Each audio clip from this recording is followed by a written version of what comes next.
Welcome to TN9 TV. నేను వర్షిత. బులెటిన్లో ముందుగా హెడ్లైన్స్ చూద్దాం. ఎన్టీఆర్ భరోసా పెన్షన్లు పంపిణీ చేసిన ఎమ్మెల్యే. థర్మల్ పవర్ ప్లాంట్లో మీడియా సమావేశం. ఇసుక దోపిడీపై మండిపడుతున్న ప్రజలు. దుబ్బాకలో నల్ల బ్యాచ్లతో నిరసన. జిల్లా ట్రాఫిక్ విభాగానికి డ్రోన్స్ అందజేసిన IPS అధికారి. 32వ రోజుకు చేరిన రీలే నిరసన దీక్ష. విజయవాడలో భయాందోళనకు గురవుతున్న ప్రజలు. ఉడిపి హోటల్కు తాళం వేసిన మున్సిపల్ అధికారులు. మారుబోనం కార్యక్రమంలో పాల్గొన్న రామచందర్రావు. మౌలిక సదుపాయాల పనులను పరిశీలించిన ఎమ్మెల్యే.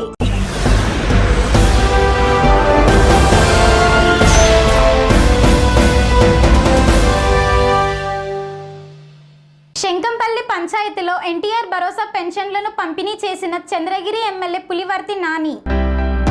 తిరుపతి జిల్లా చంద్రగిరి నియోజకవర్గం పాకాల మండలం శంకంపల్లి పంచాయతీలోని చంద్రగిరి ఎమ్మెల్యే పులివర్తి నాని చేతుల మీదుగా పాకాల జెడ్పీటీసీ నంగా పద్మజ బాబురెడ్డి, ఎంపీడీఓ శశికళ, తహసీల్దార్ సంతోష్ సాయి, టీడీపీ మండల అధ్యక్షుడు బోయపాటి నాగరాజు నాయుడు, మహిళా అధ్యక్షురాలు సమక్షంలో ఎన్టీఆర్ భరోసా సామాజిక పింఛన్ల పంపిణీ కార్యక్రమాన్ని చేపట్టారు. అవ్వ, తాత, వికలాంగులు, వృద్ధులు, ఒంటరి మహిళలకు అధికారులు కూటమి ప్రభుత్వ నాయకులతో కలిసి ఇంటింటికి వెళ్లి ఎన్టీఆర్ భరోసా పింఛన్లు ఎమ్మెల్యే పులివర్తి నాని పంపిణీ చేశారు. అనంతరం ఎమ్మెల్యే లబ్ధిదారులతో మాట్లాడుతూ ప్రతి నెల 1వ తేదీన క్రమం తప్పకుండా కూటమి ప్రభుత్వం ఎన్టీఆర్ భరోసా సామాజిక పెన్షన్ పంపిణీ కార్యక్రమాన్ని చేపడుతుందని తెలిపారు. దానిలో భాగంగా శంకంపల్లి పంచాయతీలో అధికారులతో కలిసి స్వయంగా వెళ్లి లబ్ధిదారులకు పింఛన్లు పంపిణీ చేశారు. యాదాద్రి థర్మల్ పవర్ ప్లాంట్లో మీడియా సమావేశం నిర్వహించిన డిప్యూటీ సీఎం బట్టి విక్రమార్క.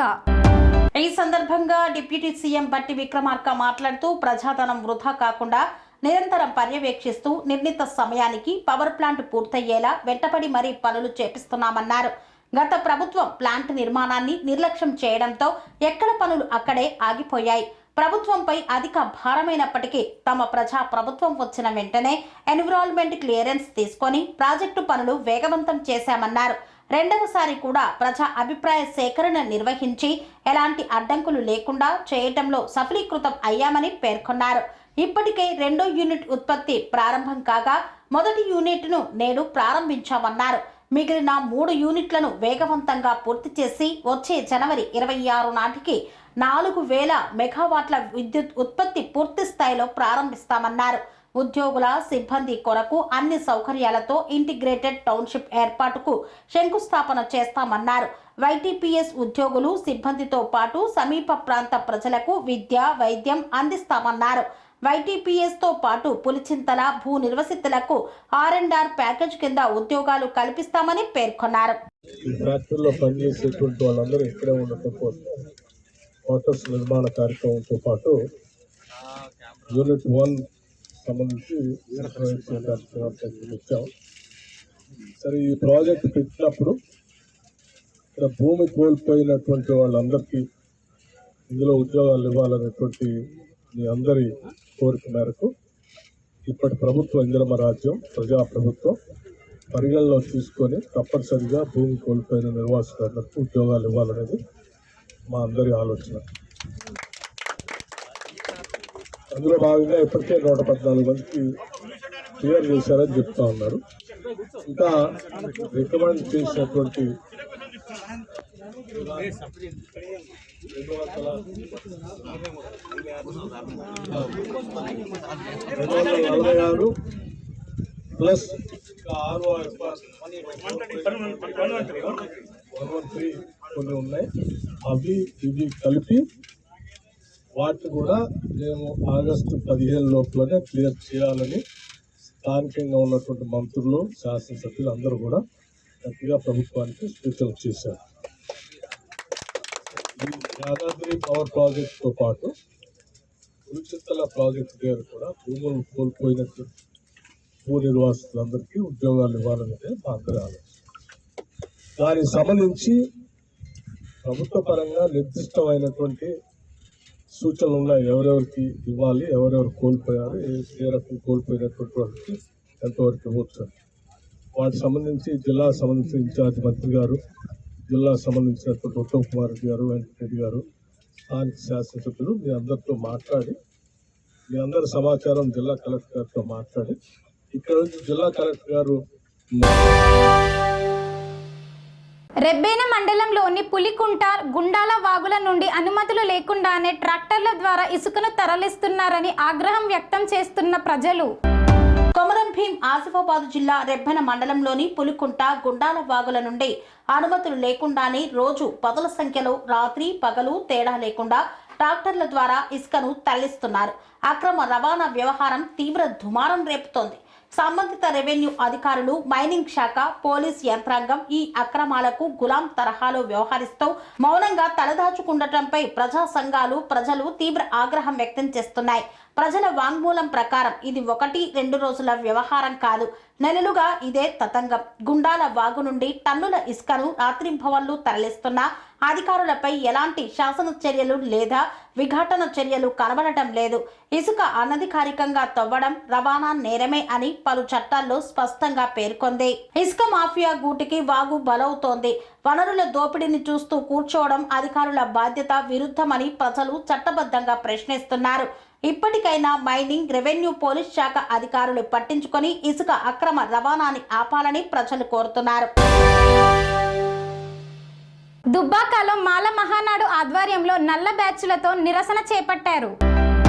ఎస్సీ ఏబిసిడి వర్గీకరణను వ్యతిరేకిస్తూ దుబ్బాకలో మాల మహానాడు ఆధ్వర్యంలో కేంద్ర రాష్ట్ర ప్రభుత్వాలకు నల్ల బ్యాడ్జీలను, కండువాలను ధరించి నిరసనను తెలిపారు. ఈ సందర్భంగా మాల మహానాడు తెలంగాణ రాష్ట్ర పొలిట్ బ్యూరో చైర్మన్ రాకం శ్రీరాములు మాట్లాడుతూ ఆగస్టు 1 సరిగ్గా గత సంవత్సరం అంటే 2024 ఆగస్టు 1న దళితుల ఐక్యతను దెబ్బతీసి రాజ్యాంగ మౌలిక సూత్రాలను ధ్వంసం చేస్తూ సుప్రీంకోర్టు ఎస్సీల ఉపవర్గీకరణపై రాష్ట్రాలకు అవకాశం ఇస్తూ తీర్పు వెల్లడించిన రోజును రిజర్వేషన్ల విద్రోహ దినంగా భావిస్తూ ప్రతి మాలపల్లె పల్లెల్లో, ప్రతి జిల్లాల్లో నల్ల బ్యాడ్జీలతో ఎక్కడ వీలైతే అక్కడ మాలలు నిరసన తెలపాలని మాల మహానాడు శ్రేణులను కోరారు. కేంద్ర ప్రభుత్వం తెలంగాణ రాష్ట్ర మాలలపై, మాల నిరుద్యోగులపై కక్షపూరితమైనటువంటి వైఖరిగా వ్యవహరిస్తోందని పేర్కొన్నారు. వెంటనే వర్గీకరణ అనే అంశాన్ని రద్దు చేయాలని రాష్ట్ర వ్యాప్తంగా మాలలు ఉద్యమిస్తారని తెలియజేశారు. ఎస్సీ వర్గీకరణ పూర్తి చేసి ఈ రోజుకు సంవత్సరం కాలం గడుపుతుంది. రాష్ట్ర ప్రభుత్వం అతి ఉత్సాహంతో వర్గీకరణ చేస్తున్నామని చెప్పి బిల్లు ప్రవేశపెట్టి మాకు మాలలకు తీవ్ర అన్యాయం చేస్తూ ఉంది. రోస్టర్ విధానంలో కూడా మొన్న వర్గీకరణ చేసుట్లనే రోస్టర్ విధానం తెచ్చిర్రు. ఆ రోస్టర్ విధానం రద్దు చేయాలని చెప్పి మాలలకు ఎక్కడికక్కడ పోరాటం చేస్తున్నప్పటికీ ఇప్పటికీ కేంద్ర రాష్ట్ర ప్రభుత్వాలు ఇటువంటి ఎన్ని ప్రెస్ మీట్లు పెట్టి నిరసన కార్యక్రమాలు తెలిసిన వాళ్ళకు నిమ్మకు నీరెత్తినట్టుంది. ప్రభుత్వాలకు ఖచ్చితంగా రాబోయే రోజుల్లో మాలల సత్తా ఏందో ఓట్ల ద్వారా చూపెట్టాలని చెప్పి ఏదైతే రాష్ట్ర కమిటీ పిలిపించిందో ప్రతి ఒక్క కార్యక్రమాన్ని రాష్ట్ర ప్రభుత్వాలు దిగొచ్చేదాకా అనుక్షణం ఖచ్చితంగా వారి రాష్ట్ర కమిటీ పిలుపు మేరకు పాటిస్తామని చెప్పి ఖచ్చితంగా వర్గీకరణ బిల్లును రద్దు చేసే వరకు పోరాటం ఉంటుందని చెప్పి డిమాండ్ చేస్తా ఉన్నాం. ఉన్నతమైన న్యాయస్థానమైనటువంటి సుప్రీంకోర్టు ఈరోజు కేంద్ర ప్రభుత్వం చెప్పిన విధంగా నడుచుకోవడం చాలా బాధాకరమైన విషయం. 2024 ఆగస్టు 1వ తేదీన ఈ బ్లాక్ డేగా మాల సోదరులందరూ కూడా నిర్వహించడం జరుగుతూ ఉన్నది. ఏదైతే రాజ్యాంగబద్ధమైనటువంటి పట్టికలో ఉన్నటువంటి అంశాలను కేంద్ర ప్రభుత్వం సుప్రీంకోర్టు ద్వారా ఓన్లీ రాష్ట్ర ప్రభుత్వాలకు వర్గీకరణ చేయొచ్చనే అంశాన్ని వెల్లడించడం చాలా బాధాకరమైన విషయం. అట్టి విషయంలోనే ఇక్కడ ఉన్నటువంటి మాల మాదిగ సోదరుల మధ్య ఎంతో వ్యత్యాసాన్ని చూపెట్టి ఈరోజు వర్గీకరణ అనే అంశాన్ని తెర మీదికి తీసుకొచ్చి ఈరోజు దళితులకు మధ్య విభేదాలు సృష్టించి మాలలకు అన్యాయం చేసిందని చెప్పేసి ఈరోజు మా జాతీయ అధ్యక్షులు మరియు రాష్ట్ర కమిటీ పిలుపు మేరకు ఈరోజు ప్రతి గ్రామాల్లో, పల్లెలలో మాల సోదరులందరూ కూడా మాల సోదరుల ఆధ్వర్యంలో బ్లాక్ డేగా నిర్వహించడం జరుగుతూ ఉన్నది. ఇకనైనా కేంద్ర ప్రభుత్వం ఒక మెట్టు దిగచ్చి మాలలకు న్యాయం చేయాలని, లేకపోతే దేశవ్యాప్తంగా ఈరోజు మాల సోదరులంతా కూడా ఉద్యమాలు చేస్తారని చెప్పేసి ఈ రాష్ట్ర కేంద్ర ప్రభుత్వాలను గద్దెదిస్తారని చెప్పేసి మాల సోదరుల తరఫున హెచ్చరిస్తా ఉన్నాం. దేశంలో కావచ్చు, రాష్ట్రంలో కావచ్చు, అన్నదమ్ములా కలిసిమెలిసి ఉంటున్న ఎస్సీ మాదిగ సోదరులను ఈరోజు రాష్ట్ర ప్రభుత్వం గత సంవత్సరం ఆగస్టు 1వ తారీఖు నాడు ఎస్సీ వర్గీకరణ చేపట్టడం జరిగింది. నాటి నుంచి నేటి వరకు మాలలు ఎస్సీ వర్గీకరణ రద్దు చేసి మాదిగలు ఐక్యంగా ఉండి రిజర్వేషన్లు పెంచాలని చెప్పి ఉద్యమాలు చేయాలని చెప్పి ఆనాడు నుంచి ఈనాడు వరకు రాష్ట్ర మహానాడు పిలుపు మేరకు ఉద్యమాలు చేస్తున్నా అది పట్టించుకోకుండా ఈరోజు రాష్ట్ర ప్రభుత్వం ఎస్సీ వర్గీకరణ చేసి మాలల నోట్లో మట్టి కొట్టింది.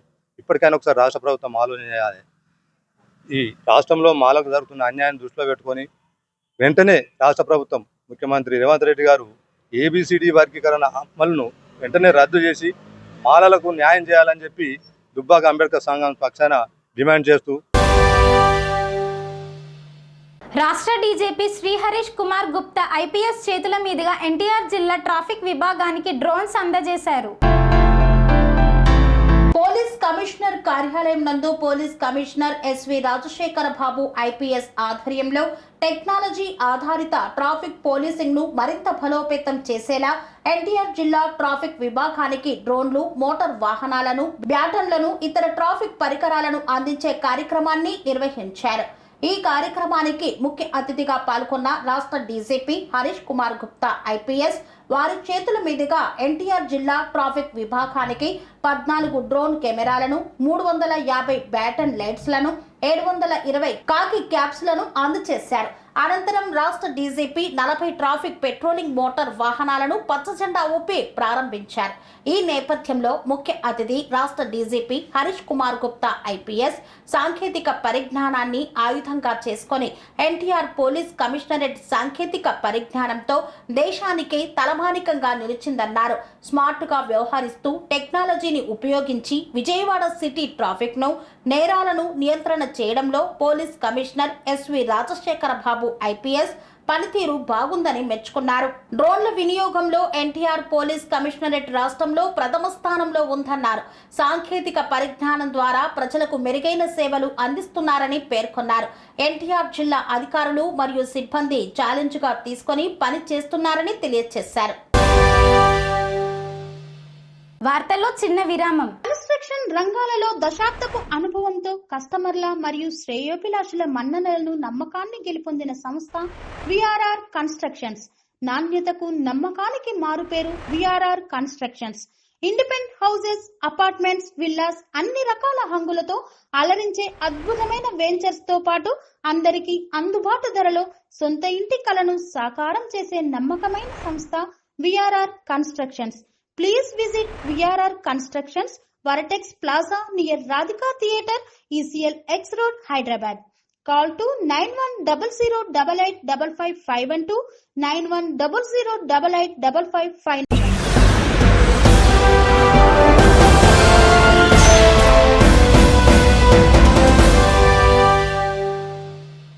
తిరిగి వార్తలకు స్వాగతం. రాష్ట్ర సమితి అధ్యక్షుడు జంజనం కోటేశ్వరరావు రీలే నిరసన దీక్ష 32వ రోజుకు చేరింది. గుంటూరు జిల్లా నిడుముక్కల గ్రామం ఆంధ్ర రాష్ట్ర సమితి పార్టీ అధ్యక్షులు జంజనం కోటేశ్వరరావు చేపట్టిన రీలే నిరసన దీక్ష 32వ రోజుకు చేరుకుంది. రాజధాని ప్రాంతంలోని సెకండ్ ల్యాండ్ పుల్లింగ్ లో భూములు కోల్పోయిన రైతులకు న్యాయం జరగాలని డిమాండ్ చేస్తూ ఆయన దీక్షను కొనసాగిస్తున్నారు. ఈ సందర్భంగా కోటేశ్వరరావు మాట్లాడుతూ రైతులకు ఎకరాకు 1 కోటి నష్టపరిహారం చెల్లించాలని, అలాగే భూములు కోల్పోయిన కూలీలకు ప్రతి నెల 10,000 రూపాయల జీవన ఉపాధి భృత్యం ఇవ్వాలని ఆ ప్రభుత్వాన్ని డిమాండ్ చేశారు. ఈ దీక్షకు స్థానిక రైతులు, కూలీలు, రాజకీయ కార్యకర్తలు మద్దతు తెలుపుతూ పాల్గొంటున్నారు. ప్రభుత్వ ప్రతినిధులు ఇప్పటి వరకు స్పందించకపోవడం పట్ల నిరసన వ్యక్తమవుతోంది. ఆంధ్రప్రదేశ్ ప్రజలకి, మీడియా మిత్రులకి, రాజధాని రైతులకి, రైతు కూలీలకి, కూటమి ప్రభుత్వానికి ఈరోజు ఈ రిలే నిరసన దీక్ష 32వ రోజుకి వచ్చింది. అయితే ప్రభుత్వం యథామామూలుగానే ఉంది. ఏరే వాళ్ళు వచ్చి ఏదో మీకు ఇస్తాము, మీరు తీసుకొని తీసేసుకోండి అని చెప్పి మాట్లాడారు. నేనైతే స్పష్టమైన హామీ సీఎం గారు ఇవ్వాలి, ప్రెస్ మీట్ ద్వారా కానీ సరే. ఆయన సీఎం గారు మేము ఇక సెకండ్ పూలింగ్ తీసుకోవటం లేదు, ఫస్ట్ పూలింగ్ తీసుకున్నందుకు డెవలప్మెంట్ చేసిస్తాం అని చెప్పాలి. Inner ring road outer ring road ఏ అయితే సర్వే నెంబర్లు వదిలారో ఆ ప్రకారంగా భూసేకరణ చేసిస్తామని చెప్పాలి. అంతేగాని ఎవరో ఏదో మాట్లాడితే ఈ దీక్ష శిబిరం తీసేసుకొని దీక్ష మానేసుకొని వెనకాడికి వేయటం అనేది అది జరగదు. ఖచ్చితమైన హామీ సీఎం గారే మీడియా ద్వారాగా సెకండ్ పూలింగ్ ఇక లేదు, inner ring road outer ring road తీసుకుంటున్నాము అని చెప్పాల్సిన అవసరం ఉంది. ఎందుకంటే ఇప్పుడు 11 సంవత్సరాల నుంచి కూడా మనం చూస్తూ ఉన్నాం, ప్రతిసారి ఏదో ఒక కారణం ఈడ కొంచెం రేట్లు వస్తున్నాయి అంటే రేటు తగ్గటానికి ల్యాండ్ కన్వర్షన్ ఆపటం, ఎల్పీ నెంబర్లు ఆపటం, ఫ్లాట్లు విధ్వంసాలు చేయటం, ఈ రకంగా చేస్తూ ఉంటే ఏ పార్టీ నాయకులు ఎవరో కూడా అడగటం లేదు. ఏ పార్టీ ఎమ్మెల్యేలు, ఏ పార్టీ ఎంపీలు, మంత్రులు ఎవరూ అడగటం లేదు. ఈ విధంగా ఎప్పటికప్పుడు ఇలాగే కొనసాగుతాం. పేరుకు రాజధాని పెట్టారు అంతే తప్ప ఇక్కడ డెవలప్మెంట్ చేద్దాము చెయ్యాలి అనే ఆలోచన మాత్రం ఎవరిలో కనపడుతుంది. విజయవాడ నగరంలో వాహన డ్రైవింగ్ మరియు వాహనాలను చూసి భయాందోళనకు గురవుతున్న ప్రజలు. విజయవాడలో అధ్వానంగా విజయవాడ నగర పాలక సంస్థ వాహనాలు నడుస్తున్నాయి. సరిగా నెంబర్ ప్లేట్లు లేని వాహనాలు రోడ్లపైకి వస్తున్నాయి. ఫిట్నెస్ ఉందో లేదో తెలియని స్థితిలో రోడ్లపైకి వీఎంసీ వాహనాలు రావడంతో వాహన డ్రైవింగ్ మరియు వాహనాలను చూసి భయాందోళనకు గురవుతున్నారు ప్రజలు. అధికారులు పట్టించుకుంటే బాగుంటుంది అని కోరుకుంటున్నారు విజయవాడ స్థానిక ప్రజలు. దుబ్బాక పట్టణ కేంద్రంలో స్థానిక శ్రీకృష్ణ భవన్ ఉడిపి హోటల్కు తాళం వేసిన మున్సిపల్ అధికారులు. దుబ్బాక పట్టణ కేంద్రంలోని శ్రీకృష్ణ భవన్ ఉడిపి హోటల్లో టిఫిన్ సాంబార్లో పురుగు రావడంపై ప్రజలు ఆగ్రహం వ్యక్తం చేశారు. అంతేకాకుండా అట్టి హోటల్లో కుళ్ళిపోయిన సాంబారు, కట్ చేసిన ఉల్లిపాయలు, వాసనతో కూడిన ఉడికించిన ఆలు కూర్మా దర్శనమిచ్చాయి. ఆకలి వేస్తుందని హోటల్లోకి వెళ్తే ఏకంగా టిఫిన్లో పురుగు ప్రత్యక్షమైంది. ఇదేంటని హోటల్ నిర్వాహకులు అడిగితే పురుగే కదా అంటూ నిర్లక్ష్యపు సమాధానంతో అక్కడి నుండి వెళ్లిపోయారు. దుబ్బాక పట్టణంలోని శ్రీకృష్ణ భవన్ ఉడిపి హోటల్ కి దేవారాయ యాదగిరి తన 2 స్నేహితులతో కలిసి హోటల్ కు వెళ్లి టిఫిన్ కి ఆర్డర్ చేశాడు. వేడివేడి సాంబారు, దోశ తీసుకువచ్చి నిర్వాహకుడు యాదగిరి అతని స్నేహితులకు అందజేశారు. యాదగిరి కొంచెం దోశ తిన్న తర్వాత సాంబార్లో పురుగును గ్రహించాడు. వెంటనే హోటల్ నిర్వాహకుడిని పిలిచి ఇదేంటని ప్రశ్నించాడు. పురుగే కదా అంటూ నిర్లక్ష్యపు సమాధానంతో నిర్వాహకుడు అక్కడి నుండి వెళ్లిపోవడంతో వెంటనే బాధితుడు మున్సిపల్ అధికారులకు ఫిర్యాదు చేశారు.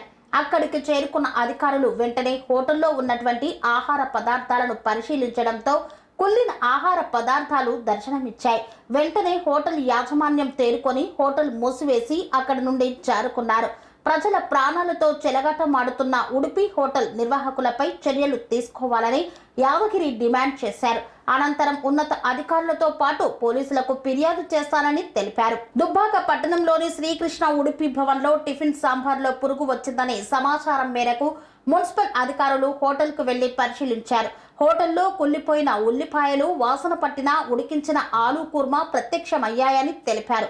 ఇందుకుగాను ఉడిపి హోటల్కు తాళం వేసినట్లు మున్సిపల్ అధికారులు తెలియజేశారు. ప్రజల ప్రాణాలతో చెలగాటం ఆడితే ఉపేక్షించేది లేదన్నారు మున్సిపల్ అధికారులు. ఈరోజు సాయంత్రం మేము 4 గంటలకు మన దుబ్బాకలోని ఉడిపి హోటల్కి టిఫిన్ చేద్దామని చెప్పి ఫ్రెండ్స్తో కలిసి వచ్చినాము. అయితే 3 దోశలు ఆర్డర్ చేసినాము. అయితే తింటున్న సమయంలో సాంబార్లో జల్లపురుగు కనిపించడం జరిగింది. దానికి టిఫిన్ సెంటర్ యజమాని పిలిచి అడగడం జరిగితే ఆయన నిర్లక్ష్యంగా సమాధానం చెప్పాడు. దాన్ని మేము ప్రిన్సిపల్ పిలిచి చెప్పడం జరిగింది. దీంతో మేము లోపలికి వెళ్ళి పరిశీలించగా కుళ్ళిపోయిన ఆలుగడ్డలు, మురిగిపోయిన ఉల్లిగడ్డలు కనిపించడం జరిగింది. దాన్ని చంద్రయాన్ గుట్ట నియోజకవర్గం బార్కాస్లోని ఏడుగుళ్ల అమ్మవార్లకు మారుబోనం కార్యక్రమంలో పాల్గొన్న బీజేపీ తెలంగాణ రాష్ట్ర అధ్యక్షుడు ఎన్ రామచంద్రరావు. చంద్రయాన్ గుట్ట నియోజకవర్గం బార్కాస్లోని ఏడుగుళ్ల అమ్మవార్లకు చంద్రయాన్ గుట్ట బీజేపీ 7వ డివిజన్ల అధ్యక్షులు Prabhakar, Sai Prasad, Madhusudan, Ranjith, Lakshman Yadav, S Ravi, BJP convener Pandarinath ఆధ్వర్యంలో మారుబోనాన్ని సమర్పించారు. ఈ కార్యక్రమానికి ముఖ్య అతిథిగా విచ్చేసిన తెలంగాణ రాష్ట్ర బీజేపీ అధ్యక్షుడు ఎన్ రామచంద్రరావుకు ఘన స్వాగతం పలికిన బీజేపీ నాయకులు, కార్యకర్తలు. అనంతరం ఆయన అమ్మవార్ల దర్శనాన్ని చేసుకున్నారు. ఈ కార్యక్రమంలో భాగ్యనగర్ జిల్లా అధ్యక్షుడు నిరంజన్ యాదవ్, చంద్రయానగుట్ట కంటెస్టర్ ఎమ్మెల్యే కౌడి మహేందర్, కార్పొరేటర్లు బొక్క భాగ్యలక్ష్మి, మధుసూదన్ తదితరులు పాల్గొన్నారు. నియోజకవర్గంలో భారతీయ జనతా పార్టీ 7 డివిజన్ల అధ్యక్షులు, యువకులు అమ్మవార్ల యొక్క బార్కాస్లో ఉన్నటువంటి 7 మాతలకు బోనాలను సమర్పించడానికి ఇక్కడ ఈ కార్యక్రమాన్ని ఏర్పాటు చేయడం జరిగింది. ఈ కార్యక్రమానికి సోదరులు కన్వీనర్ గారు పండర్నాథ్ గారు, మా జిల్లా అధ్యక్షులు పెద్దలు గౌరవనీయులు నిరంజన్ యాదవ్ గారు, కాంటెస్టెడ్ ఎమ్మెల్యే పెద్దలు గౌరవనీయులు మహేందర్ అన్న గారు, వీరి యొక్క ఆధ్వర్యంలో 7 అధ్యక్షుల ఆధ్వర్యంలో మొన్న జరిగినటువంటి తెలంగాణ బోనాల జాతర సందర్భంగా ఆషాఢ మాసంలో ఏదైతే బోనాలు ఉన్నాయో నిర్వహిస్తామో ఆనవాయితీగా వస్తున్న సందర్భంగా ఈనాడు ఆ రోజు రామచంద్రరావు గారు ఇక్కడ రాని సందర్భంగా 7 గుళ్ళకు అమ్మవారి యొక్క ఆశీస్సులు ఆయన తీసుకొని రాబోయే కాలంలో తెలంగాణలో బీజేపీ రావాలనే ఒక ఆలోచనతోని ఇక్కడ ఉన్నటువంటి బార్కాస్ ప్రజలంతా కూడా ఉత్సాహంగా పోతరాజులతోని, బాజా భజంత్రులతోని, మేళ తాళాలతోని వారి యొక్క ఉత్సాహంతో బోనాన్ని అమ్మవారికి ఎక్కించడం జరిగింది. అమ్మవారి యొక్క ఆశీస్సులు రామచంద్రరావు గారికి తెలంగాణ బీజేపీ నూతన అధ్యక్షుడు అయిన సందర్భంగా వారికి అమ్మవారి యొక్క ఆశీస్సులు, వారి యొక్క శక్తిని ఇవ్వాలని కోరుకుంటూ ఇక్కడ ఉన్నటువంటి యువకులు, యువతులు, అమ్మవాళ్ళు అందరూ, అక్క చెల్లెళ్ళు అందరూ కూడా పెద్ద ఎత్తున ఆయనను ఆశీర్వదించి రాబోయే కాలంలో తెలంగాణలో కాంగ్రెస్ పార్టీని సమాధి చేసి భారతీయ జనతా పార్టీ యొక్క ప్రభుత్వాన్ని రామచంద్రరావు గారి యొక్క నేతృత్వంలో రావాలని ఒక ఆలోచనతో వీళ్ళంతా ఇక్కడ బోనాలు సమర్పించడం జరిగింది. ఈ బోనాల సందర్భంగా ఆషాఢ మాసంలో ప్రారంభమైనటువంటి బోనాలు శ్రావణంలో ముగింపు. ఇక్కడ తొక్కుడు బండలు ఉన్నాయి మన దగ్గర ఓల్డ్ సిటీలో, కొన్ని శ్రావణంలో అయితే కాబట్టి ఇక్కడ బోనాలు చేయడం జరిగింది. ఈ శ్రావణ మాసంలో పరమేశ్వరుడు ఈ యొక్క శంకరుని యొక్క ఆశీస్సులతోని, ఆషాఢంలో అమ్మవారి యొక్క ఆశీస్సులు, మరి శ్రావణంలో ఆ యొక్క శివుని యొక్క ఆశీస్సులతోని రాబోయే కాలంలో తెలంగాణ అంతా కూడా బీజేపీ ఒక ఊపి ఈ యొక్క కాంగ్రెస్ పార్టీని తుంగలో దొక్కి భారతీయ జనతా పార్టీ ప్రభుత్వాన్ని ఏర్పాటు చేసి ఈ పేద ప్రజల కోసం ఈ యొక్క అన్ని వర్గాలకు హరిజన, గిరిజన, బీసీలు, మరి అనేక కులాలు సబ్కా సాత్ సబ్కా వికాస్ అంటూ నరేంద్ర మోడీ ఏదైతే ఈ యొక్క ప్రభుత్వాన్ని నడుపుతుండో కేంద్రంలో, అట్లానే తెలంగాణలో కూడా డబుల్ ఇంజన్ సర్కార్ రావాలని మా అందరి యొక్క అభిప్రాయంతో అమ్మవారిని కోరుకొని రామచంద్రన్నకు ఆశీర్వదించాలని కోరుకొని ఈ యొక్క కార్యక్రమాన్ని ఏర్పాటు చేసినందుకు బార్కాస్ డివిజన్ అధ్యక్షుడు, సోదరుడు, యువకుడు, నాయకుడు మన యొక్క లక్ష్మణ్ గారి యొక్క ఆధ్వర్యంలో వారి డివిజన్లో 7 డివిజన్ అధ్యక్షులు కష్టపడి ఈ యొక్క అమ్మవారి యొక్క వారం రోజులుగా రామచంద్రన్నను, మరి నిరంజనన్నను, మరి మహేందర్ అన్నను వీళ్ళ నెంబడి పెట్టుకొని ఈ మా అధ్యక్షుడిని పిలిపించి ఈ యొక్క విజయవంతంగా ఈ ఉత్సవాలను నిర్వహించినందుకు వారికి పేరున నేను అన్యతగా భావించద్దు, వారి పేరున చెప్పకపోతే ప్రతి ఒక్కరికి తల వంచి నమస్కరిస్తూ అమ్మవారి ఆశీస్సులు మనందరి మీద ఉండి ఈ యొక్క రాబోయే కాలంలో మనం అందరం కూడా భారతీయ జనతా పార్టీ వెన్నంటుండి భారతీయ జనతా పార్టీ ప్రభుత్వాన్ని తేవాలని కోరుకుంటూ జై హింద్, జై భారత్, భారత్ మాతాకి జై.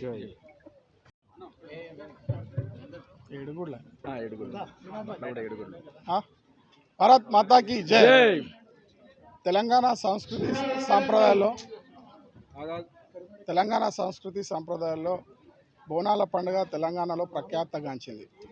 అదే రకంగా పాత నగరంలోనే కాదు తెలంగాణ వ్యాప్తంగా కూడా ఈ ఉత్సవాలు సుమారుగా బోనాల పండుగ నుండి దసరా అయిపోయే వరకు ఒక 3 నెలల వరకు వారి యొక్క సంబంధించినటువంటి సమయాన్ని అనుకూలంగా ఈ యొక్క ఉత్సవాలు జరుగుతూ ఉంటాయి.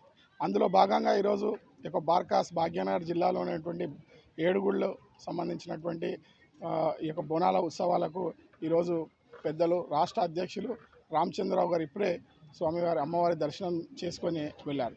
అదే రకంగా ఇక్కడ ప్రాంతంలో ఉండేటువంటి యావత్ ప్రజానికం అంతా కూడా ఈ యొక్క ఉత్సవాల్లో పాల్గొని స్వామి అమ్మవారికి ఈ యొక్క ప్రాంతం అంతా కూడా సుభిక్షంగా ఉండాలి, సర్వే జన సుఖినో భవంతు అనేటువంటి నినాదంతో ఈ యొక్క భారతదేశం ఉండేటువంటి మరి యావత్ ప్రజానికమంతా కూడా సస్యశ్యామలం. సింగన్నగూడెంలో డబుల్ బెడ్రూమ్ ఇండ్ల మౌలిక సదుపాయాల పనులను ఇంటిగ్రేటెడ్ మార్కెట్ యార్డును అధికారులతో పరిశీలించిన భువనగిరి ఎమ్మెల్యే కుంభం అనిల్ కుమార్ రెడ్డి. యాదాద్రి భువనగిరి జిల్లా భువనగిరి పట్టణం సింగన్నగూడెంలో డబుల్ బెడ్రూమ్ ఇండ్ల మౌలిక సదుపాయాల పనులను ఇంటిగ్రేటెడ్ మార్కెట్ యార్డును అధికారులతో కలిసి పరిశీలించారు భువనగిరి ఎమ్మెల్యే కుంభం అనిల్ కుమార్ రెడ్డి. అనంతరం ఎమ్మెల్యే క్యాంపు కార్యాలయంలో మీడియా సమావేశాన్ని నిర్వహించారు. ఈ సందర్భంగా ఆయన మాట్లాడుతూ డబుల్ బెడ్రూమ్ ఇండ్ల మౌలిక వసతులు కల్పించడమే లక్ష్యంగా పనులు జరుగుతున్నాయని పేర్కొన్నారు. 2 నెలల్లో 2 పడకల గదులను ప్రారంభించడం జరుగుతుందన్నారు. ఇంటిగ్రేటెడ్ మార్కెట్ను త్వరలో ప్రారంభించడం జరుగుతుందని, రాష్ట్ర వ్యాప్తంగా అభివృద్ధి పనులు సాగుతున్నాయని తెలిపారు. నియోజకవర్గ అభివృద్ధి మంత్రుల సహకారం కూడా అందుతుందన్నారు. మాజీ మంత్రి హరీష్ రావుపై మండిపడిన ఎమ్మెల్యే గురుకుల హాస్టల్పై చిత్తశుద్ధి ఉంటే అప్పుడు ఎందుకు చేయలేదని ప్రశ్నించారు. కాంగ్రెస్ ప్రభుత్వం వచ్చిన తర్వాత గురుకులాలకు మంచి రోజులు వచ్చాయని పేర్కొన్నారు. ఇంతటితో వార్తలు సమాప్తం. మరిన్ని అప్డేట్స్ కోసం చూస్తూనే ఉండండి TN9 టీవీ.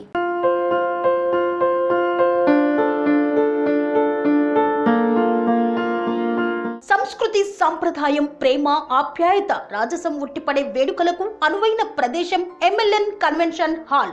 కని విని ఎరుగని రీతిలో జరిగే మీ ఇంటి కళ్యాణ వైభోగానికి అందమైన కళ్యాణ వేదిక MLN convention hall. MLN convention hall ప్రత్యేకతలు: సువిశాలమైన wedding hall, centralise AC banquet hall మరియు విశాలమైన డైనింగ్ హాల్. వధువరుల కోసం ప్రత్యేక AC మరియు నాన్ AC గదులు. నక్షత్రాల వెలుగులో పచ్చని పచ్చికపై పార్టీల కోసం అనువైన గార్డెన్. MLN కన్వెన్షన్ లో CCTV పర్యవేక్షణతో పూర్తి భద్రత. 2000 వాహనాలు పార్కు చేసేందుకు సువిశాల పార్కింగ్ సౌకర్యం. మీ ఇంట జరిగే అన్ని శుభకార్యాలకు, పెళ్లి, reception, engagement, birthdays, get together, corporate events, ఏ ఇతర శుభకార్యాలకైనా అందమైన వేదిక MLN కన్వెన్షన్ హాల్. బుకింగ్ కోసం సంప్రదించండి 7550438888 మరియు 7550428888. మా అడ్రస్ చీర్యాల లక్ష్మీ నరసింహస్వామి దేవాలయం ప్రక్కన, near outer ring road, Keesara junction, Cheeryal గ్రామం, మేడ్చల్ జిల్లా.